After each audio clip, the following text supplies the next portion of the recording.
The coat came in from the night air, still holding the cold of it, and Nora Briggs shook it out over the wash table the way she had shaken out 100 coats before it, hard enough to send the creases flying. And that was when the letter fell. It dropped from the left breast pocket, where someone had folded it smaller than a letter had caused to be, and landed face down on the scrubbed oak of the table. She set the coat aside. She picked the letter up. The paper was cream, good quality, the kind used for correspondence of consequence. Rather than household accounts, it was sealed, or had been. The wax seal at the center had cracked along one edge, the red pressing coming apart at a seam as though the letter had been folded and unfolded many times by the person who had written it before. Being folded a final time and placed in the pocket of a coat that had not apparently been worn again until last evening. She could see at the corner of the fold that the hand on the direction line was the late Duke's. She recognized it from the household receipts stored in the muniment room. Those spidery formal characters that always tilted slightly to the right. This letter was addressed to no one. Nora put it face down on the table again. She did not turn it back over. She did not slide her finger beneath the cracked seal, though the wax had already given enough that she might have done so without leaving a mark. She picked up the coat instead and began to examine the seams, because that was her work and not this other thing. And she kept the letter in her peripheral sight the way you kept a sleeping dog in your peripheral sight, watchful without looking directly. The laundry room at Caulfield Park sat below the main house at the end of the East Service Passage. A long stone room with 2 deep wash basins, a copper for boiling, a pressing table of old oak that had been scrubbed so many times. The grain stood up like ridges in farmland and 4 high windows that let in the morning light from the east. In October, the light came low and gray, and the room smelled of soap and steam and the mineral cold of the stone floor. Nora had learned to think clearly in this room. The repetition of the work had that effect on her, the way that any work done with the body and not the mind allows the mind to run where it will and where her mind ran, in the early mornings before the other girls arrived, was often her father's schoolroom, the smell of chalk and dust and old leather bindings, and the particular voice he used when he was reading something he wanted her to remember. From the window above the washyard, if anyone stood there in the early morning gray, they would have a clear line of sight down into the laundry room. Nora did not look up. She folded the coat over her arm, took the letter in her other hand, and went up the back stairs. Went? She had come to Caulfield Park 6 months ago, in the first week of her father's absence from the world, when the schoolhouse in Aldwych had been given to his replacement, and there was nothing left in Aldwych for her. She had references. Her father had taught the sons of 2 minor gentry families, and one of those families had written to Mrs. Dunmore and Mrs. Dunmore had taken her on as first laundress on the strength of that letter, and on the evidence of Nora's own hands which she had held out for inspection as calmly as a candidate for any post might do. The work was honest and the household was orderly, and if the lie made her knuckles red by November, she had known red knuckles before. At the washboard, her mother left her. She did not mind the work. She minded the hours only when there was no light to read by. Afterward, when the candle was too costly, and she sat in the dark of her small room and heard her father's voice reciting Latin declensions into the empty air above the bed. The dismissal of station had never frightened her the way it frightened the other girls. She knew what she was. Her father had been a schoolmaster of no fortune and every education, and he had given her the education whole. French, sufficient to read and translate. Latin, sufficient to argue with the text. Mathematics, sufficient to keep accounts. Music, sufficient to teach the first 3 positions on the pianoforte. History, sufficient to recognize when it was repeating itself. He had given her all of this and left her without a penny or a roof, which was the condition of being the daughter of a man who loved books more than prudence, and she bore him no resentment for it. She had his handwriting still on the flyleaves of the books she was allowed to keep. That was enough. She had learned early at Caulfield that the household had 2 centers of gravity. The first was the Duke himself, Richard Caulfield, 34 years old, and in possession of the estate and the title for 3 years since his father died. He did not spend much time in residence. When he was there, he moved through the house as though it required particular management to pass through it without disturbing something. A careful, upright man whose face was the kind of face that had learned not to tell things. The staff did not dislike him. They were uncertain of him, which was different. The second center was Lady Elspeth Gareth, the Dowager Countess, who was not a dowager of this house, but who arrived twice yearly with her son Percival Gareth, and took up residence in the south wing as though she had right of it. Nora had heard from Mrs. Dunmore in an uncharacteristic moment of frankness that the dowager's late husband and the late Duke had been cousins of some kind, and that there was a history between the families that the dowager kept alive by virtue of arriving, every autumn and every March, with her trunks and her opinions and her son. Percival was smooth in the way that expensive coats are smooth, agreeable on the surface and without give underneath. Nora had been in the passage outside the still room on her second day at Caulfield when she heard the dowager's voice from within. She had not heard the words then, only the tone, which was the particular tone of someone giving an opinion that was meant to land and stick. The housekeeper's murmur in reply, the dowager. Again, lower, sharper. The words came clear at the end. A laundress and nothing more. Nora did not know at the time that the dowager was speaking of her.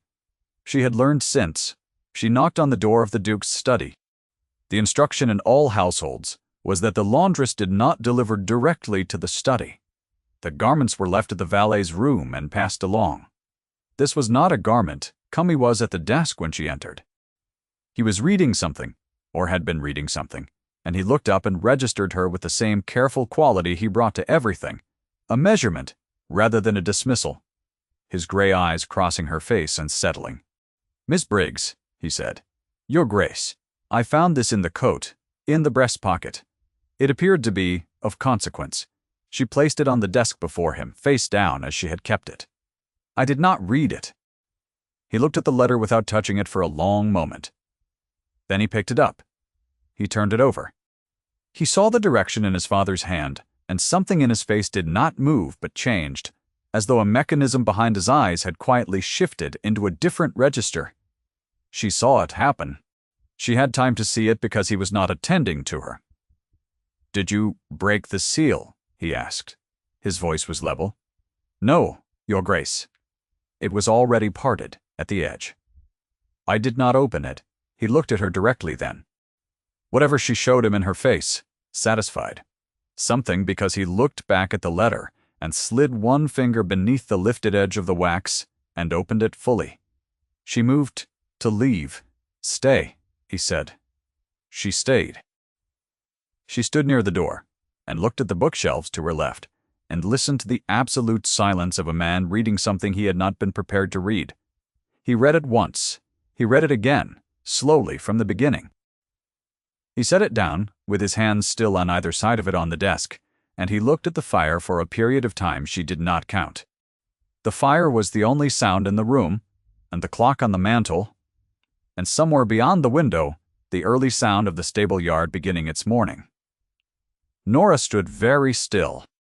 She had learned at her father's elbow during the long evenings in the schoolroom that certain silences were complete in themselves, and did not require filling. That a person sitting with a heavy thought was not asking to be relieved of it, but to be permitted to hold it. She held the space beside the bookshelf, and let him hold it. "Do you know what this contains?" he asked at last. "No, Your Grace. You may go, Miss Briggs." A pause. "Thank you." She went. She did not look back at him. She carried with her the image of his hands, which were not quite steady on the edges of that paper. It was the footman Aldridge who talked, which surprised no one who knew Aldridge, and word reached Percival Gareth before noon, the same day that a letter had come to the Duke's attention, a letter from the late Duke, of significant consequence. Percival told his mother. His mother told Percival what to do. Nora was in the linen corridor, counting the tablecloths against the household inventory in the Green Book, when Percival appeared at the end of it. He came down the corridor the way men who are accustomed to being accommodated come down corridors, as though the space existed for them, specifically. He had a pleasant face, wide and open, with the particular arrangement of features that reads as warmth until you looked for the warmth behind it and found only the arrangement. "Miss Briggs," he said pleasantly. She finished the count. 32, 33. "Yes, Mr. Gareth. I wonder if we might speak privately." "We are speaking privately, sir. There is no one else in the corridor." He smiled. It was the smile of a man who had been told he was charming so often that he had mistaken the frequency of the remark for evidence of its truth. He explained in the careful language of a man who wished not to incriminate himself that he was aware she had found a letter of some significance, that he understood its possible value to various interested parties, and that he was in a position to make her very comfortable indeed in exchange for a copy of its contents, or for the letter itself if she had retained it. The sum he named was the equivalent of 2 years of her wages. He said it as though it were the beginning of a negotiation rather than the end of one. She looked at him over the green book. "I returned the letter to His Grace yesterday morning," she said.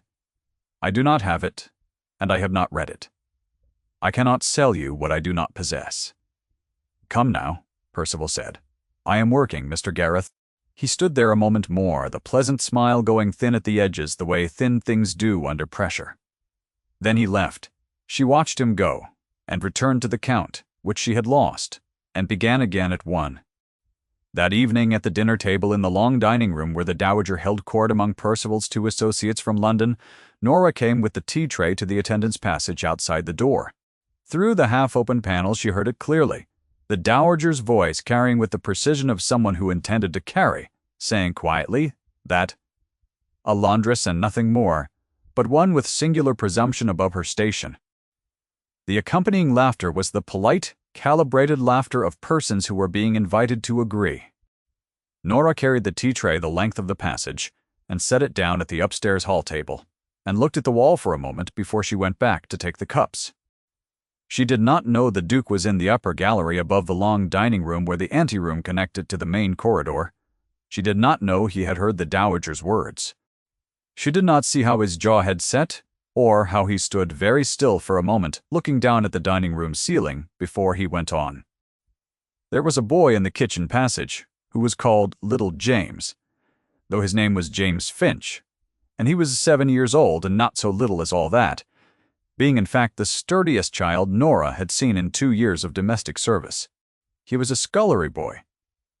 He had come to the park in August, from a village 12 miles north, and he could not read. He was not bothered by this, or had not been before Nora found him staring at the blackboard ledger on the kitchen wall one morning with the expression of someone confronting a code. She had begun teaching him his letters in the early mornings before the kitchen fires needed banking, using a small slate from the schoolroom supplies, and her patience, which was the only thing her father had left her in good supply. She did not think anyone noticed. The mornings were early and the laundry courtyard was off the main yard, and the windows were high. She thought of it as her own matter and James's matter, and no one else's. She was wrong about that, as it turned out, though she did not learn so until much later. He came to her 3 days after the delivery of the letter, on the afternoon of a cold, gray Tuesday, when Mrs. Brab. Dunmore sent a girl to the laundry room to say that His Grace wished to speak with Miss Briggs, at his convenience, which, in this household, meant now. She washed the lye from her hands, dried them, smoothed her apron, and went up. The library was warmer than the rest of the house. The fire had been built up, and the candles were lit on the desk, though the afternoon still offered some gray light from the long windows. The shelves ran floor to ceiling on 3 walls, and the books had the particular dense darkness of old leather bindings, a darkness that smelled of age and paper, and the accumulated patience of many readers. He was standing when she entered, his back to the fire, and he looked at her with the quality of a man who had prepared several things to say and was reconsidering them. "Why did you bring it to me without reading it?" he asked. She had not expected the question in those terms. She considered it honestly. "Because it was yours, Your Grace. It was in your property, addressed in your father's hand, in a coat that belongs to your household. It is not my place to read what belongs to another. Another laundress might have sold the information to any interested party before the morning was out, he said. He said it without accusation, as a statement of the available alternatives. I'm not another laundress, she said. And then, because she thought she had perhaps overstepped, she added quietly, Your Grace. Something moved in his face. Not quite amusement, and not quite nut. He turned to look at the fire, and was quiet for a time. And she stood with her hands at her sides, and waited.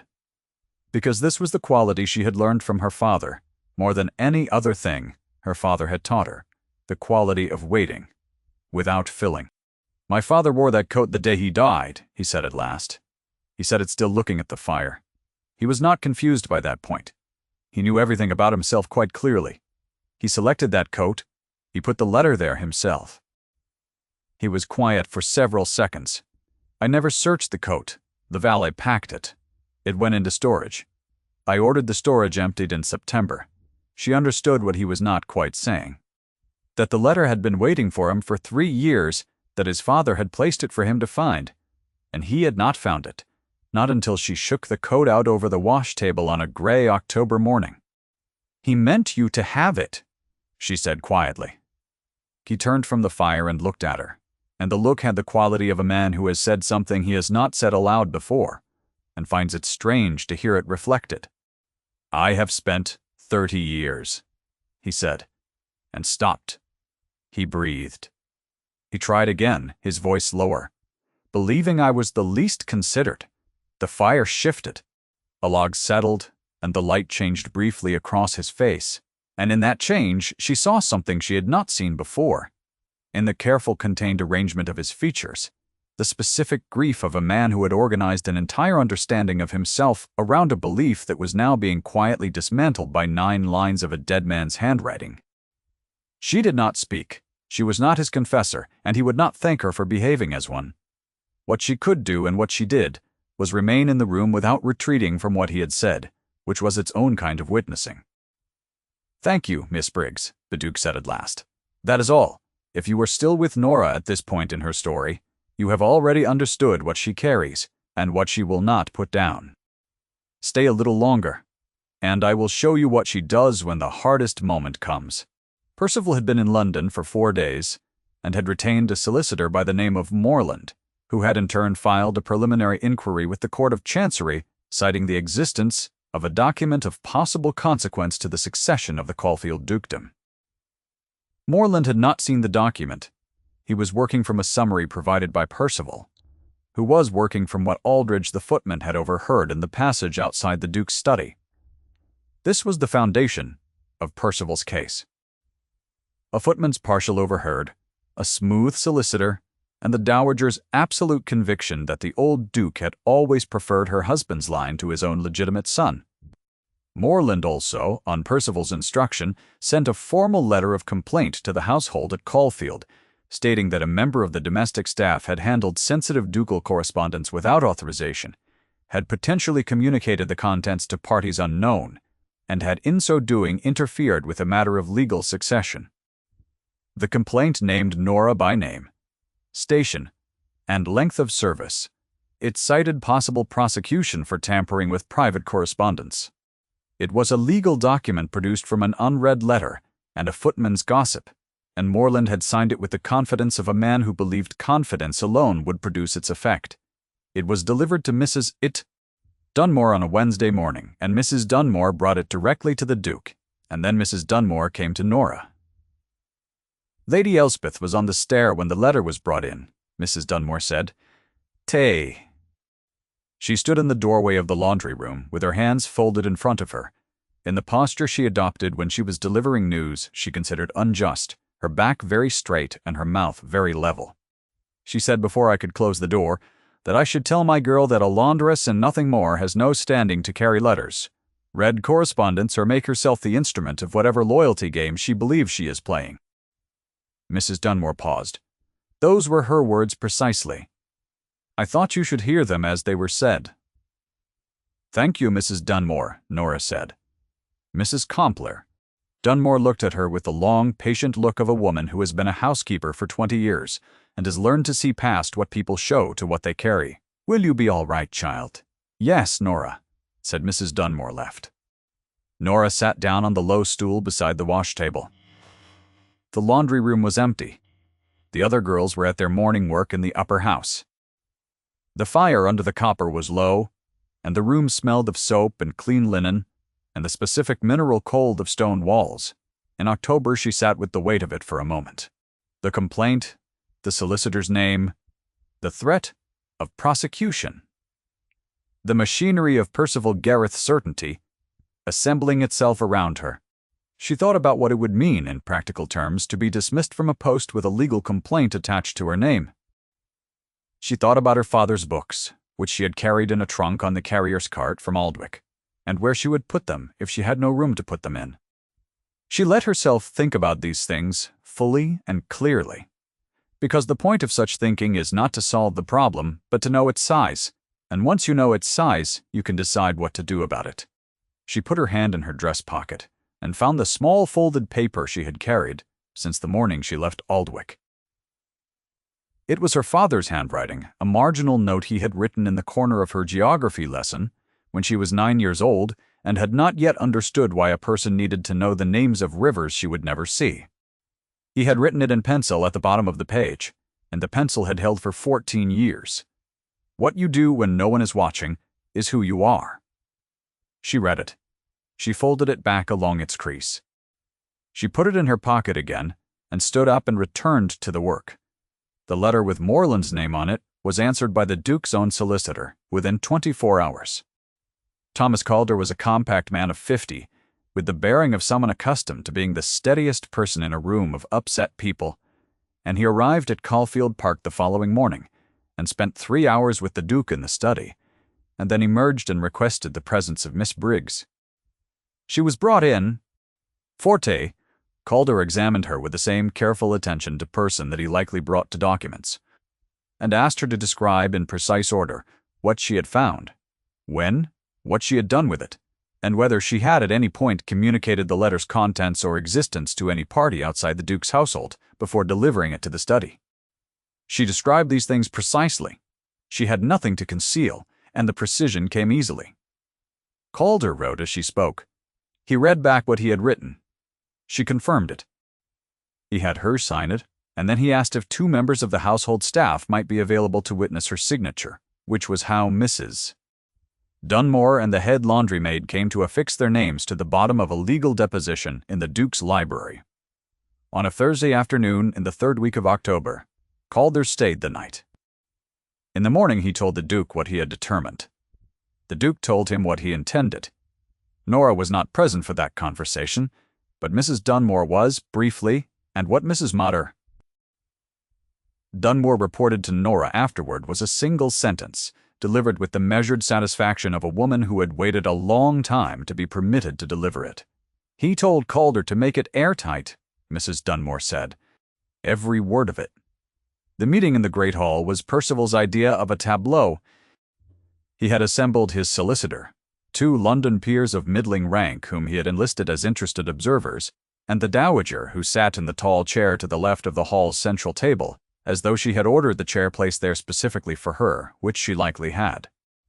Her dress was dark plum wool, the jet buttons fastened to the throat, the black lace gloves precisely arranged on her lap.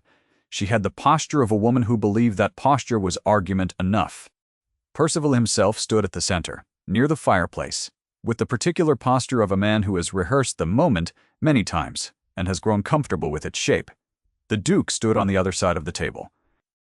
He was alone, or appeared to be. The hall was quiet, with the specific quality of a quiet that many persons are trying to maintain. Nora was not supposed to be there. She had been given no instruction to attend. She came anyway in the plain gray dress and the white apron and the linen cap, and she stood near the door at the far end of the hall where the corridor opened into it, and she had her father's note in her pocket and the signed deposition in her hands. And she waited. Percival began speaking. He spoke of the document's existence, its provenance, and the legal implications of an acknowledged prior son. He spoke with the measured confidence of a man who has prepared an argument he believes cannot be answered. The two London peers listened, with their arms at their sides and their faces neutral in the way of men who had agreed to observe rather than commit.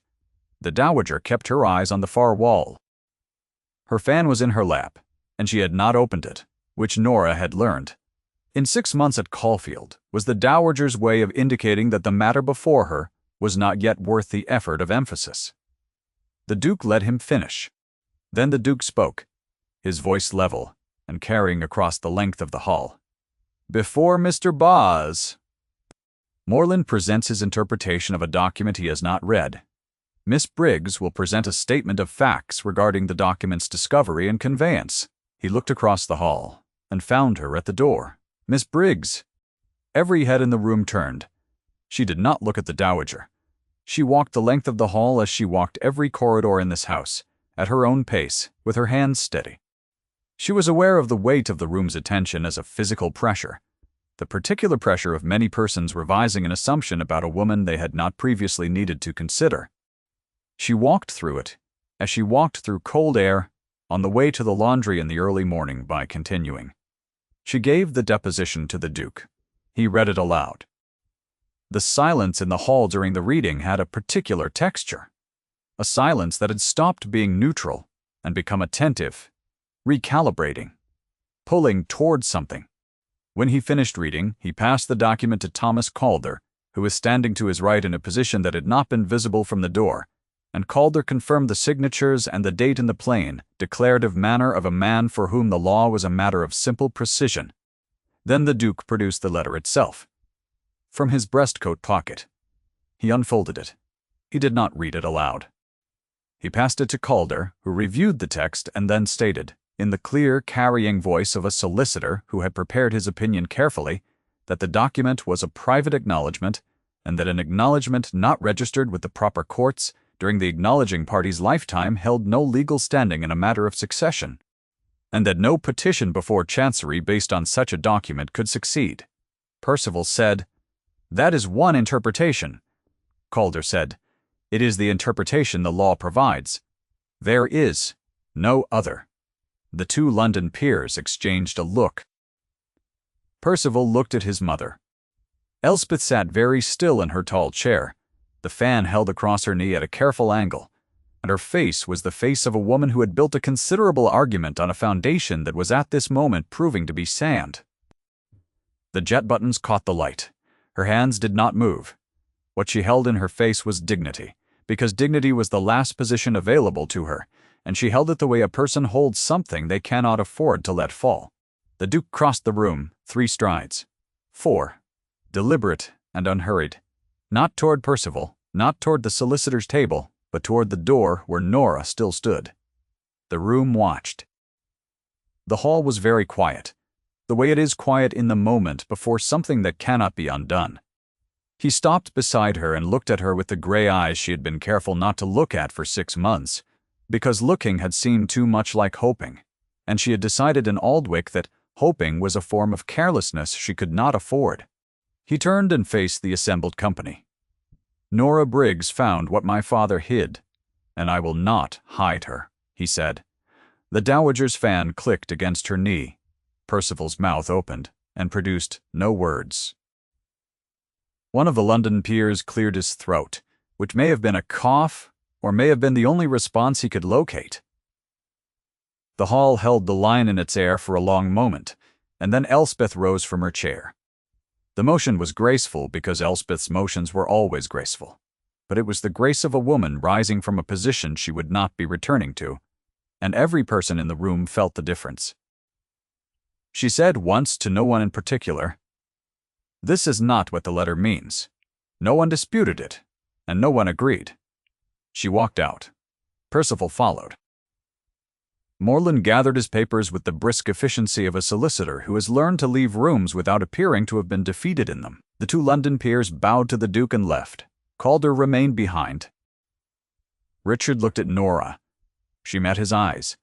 There was something in his face that had not been there before, or had been there and had previously been kept behind something else, and the keeping was over. She felt the warmth of the fire at the far end of the hall and the warmth of standing near him, and they were not the same warmth, but she was aware of both. "Thank you," he said, and his voice was low in the emptied hall.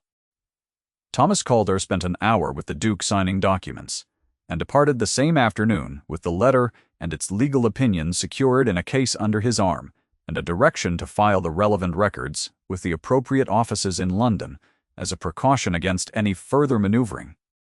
Percival and his mother were gone before supper. Mrs. Dunmore reported this to Nora with a satisfaction she did not attempt to conceal.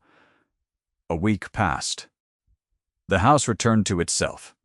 The particular quiet of a great house in autumn fires lit early against the cold, the light leaving the windows earlier each day, the grounds going golden, and then brown, and then bare. Nora worked. She always worked. The work was the same as it had always been, and she was glad of its constancy. The repetition of known tasks in a known sequence, the satisfaction of cloth pressed smooth and returned to its order. She was not certain yet what the Duke's words in the great hall would mean in practical terms.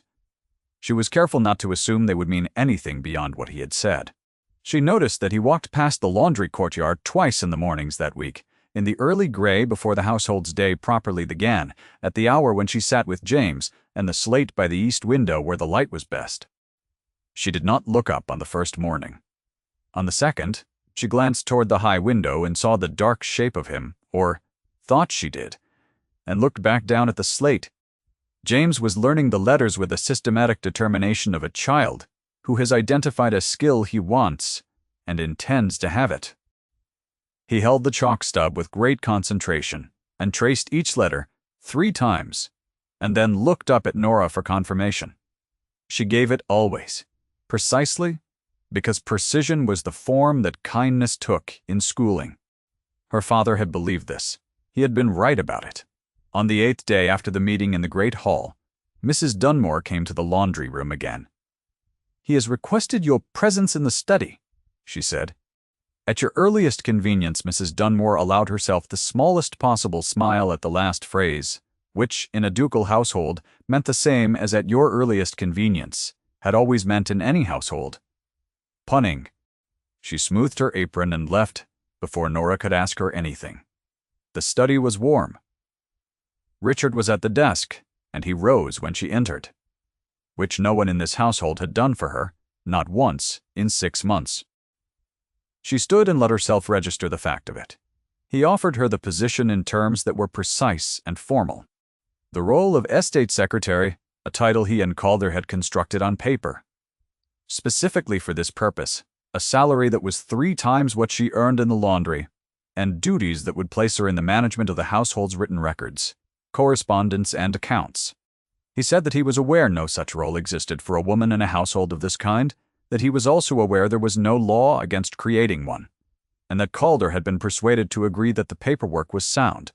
She accepted, formally, in terms as precise as his own. Then there was a brief silence. "I observed you this week," he said. "In the mornings, the boy with the slate." She had thought she was right about that then. "He cannot read," she said. "He is 7. I know." He was quiet a moment. Then he said, "My father taught me to read." In this study he sat here. He touched the back of the desk chair briefly and took his hand away. "It is the one thing I remember him doing that had no instruction in it, only the reading." She understood. It was not a statement that required a response. It was the kind of thing a man says aloud for the first time in a room that feels steady enough to hold it. "Will you walk with me?" he asked. The grounds in the last week of October were the color of old copper, and the sky was the clean gray of water, and the bare trees stood against the stone of the manor walls, like handwriting on a pale page. They walked at the distance propriety prescribed, side by side on the gravel path that ran between the formal garden and the south lawn, and they did not speak for some time. Nora's hands were inside her gloves and her father's note was in her dress pocket, and she was aware of the Duke's presence the way you are aware of a fire in a room, even when you are not looking at it, that particular warmth pressing against the side of your perception. A crow moved in the oak at the far end of the south lawn. The gravel was quiet under their feet. The stone of the manor's east face caught the low afternoon sun and held it in the way old stone holds light. not reflecting it but warming it, giving it back in a different register. "You were reading something," he said at last. "In the laundry room, after Mrs. Dunmore told you what the Dowager had said. Mrs. Dunmore mentioned it. She said you sat down and read something from your pocket, and then stood back up and went to work." Nora considered this. Then she put her hand in her pocket and drew out the small folded paper and held it toward him. He took it. He was careful with it, handling it with the same care he had brought to his father's letter, unfolding it along the crease without forcing it. He read the 9 words her father had penciled in the margin of a geography lesson when she was 9 years old and had not yet understood the value of rivers she would never see. He held it a moment. She watched his face while he read it, and for a moment after, the particular quality of stillness that was not blankness but depth, the face of a man receiving something he had not known he needed. Then he folded it back along the crease, exactly as she had always folded it, the precision of it exact and deliberate. He held it back to her, and she took it. "He was right," Richard said. They went on walking.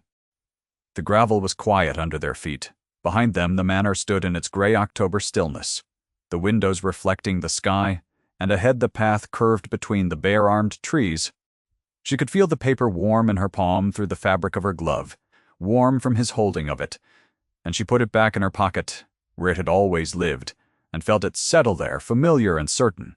9 words in her father's hand that had come with her from Aldwych, and had answered every question she had needed answered, and now rested quiet against her hip as she walked beside him, in the gray and golden light of the afternoon.